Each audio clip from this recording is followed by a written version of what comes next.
I just want to remind you the requirements that you are required if you want to start farming or you want to do the growing of certain crops or certain crop. So first is the acquiring farm or land or a piece of field where you want to grow your crops. And in the field or the farm that you have acquired for you to grow your crops or the crop that you want to grow, these are the factors that you should consider. First is the fertility of that piece of land or that piece of field. Is it fertile enough to accommodate the requirements, nutrients of the crop, of the crops that you want to bring on board? So you look at this also because it is going to help you to determine if the fertility is not meeting the requirements of the crop that you want to grow in, is that it will give you a hint on which supplement are you going to add on board so that you can supplement and be able to meet those requirements. So you look at the fertility, and this one you need to carry out the soil testing in case the that that place there is no indication of the fertility. So you need to carry out soil testing so that you know the fertility. The other the other factor that you are supposed to look at in this piece of land is the climatical condition of that place.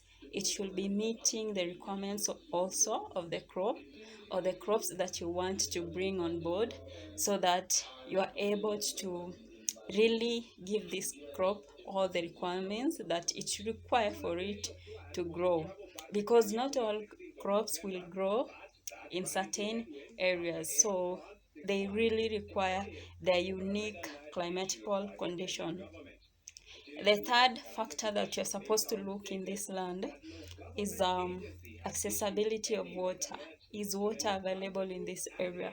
Because water is important in the process of a crop or a process of farming, because water plays a key role in production of crops, because they are the one which enable the movement of food and minerals and other stuffs within the crop. So is that area accessible to water, or are you able to get water? And then if it is an area that you are not going to practice irrigation, you are going to depend on rainfed, know the months that this area really receive the long rains or the rains that it will be enough for you to grow that kind of crop.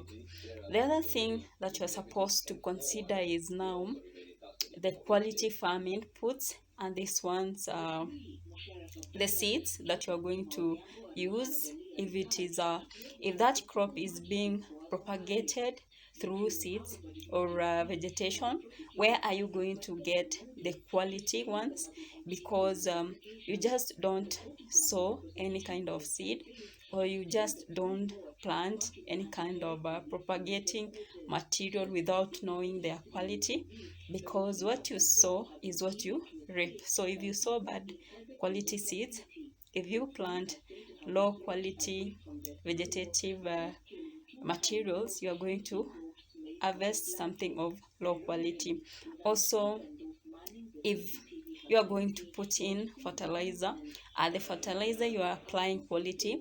Are they credited by the, in different regions or different countries, there are bodies which are dealing with crediting these farm inputs. So ensure that what you are going to use are quality and they are really credited by that body which is standing in regulating the supplementing or the supply of quality farm inputs.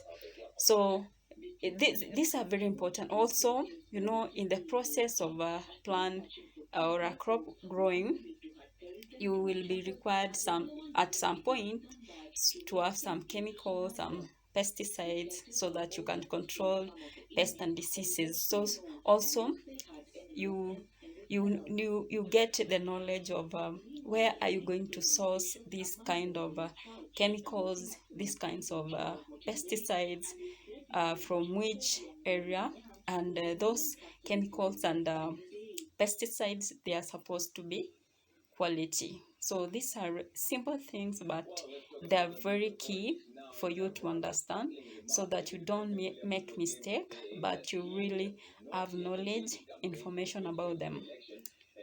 Thank you.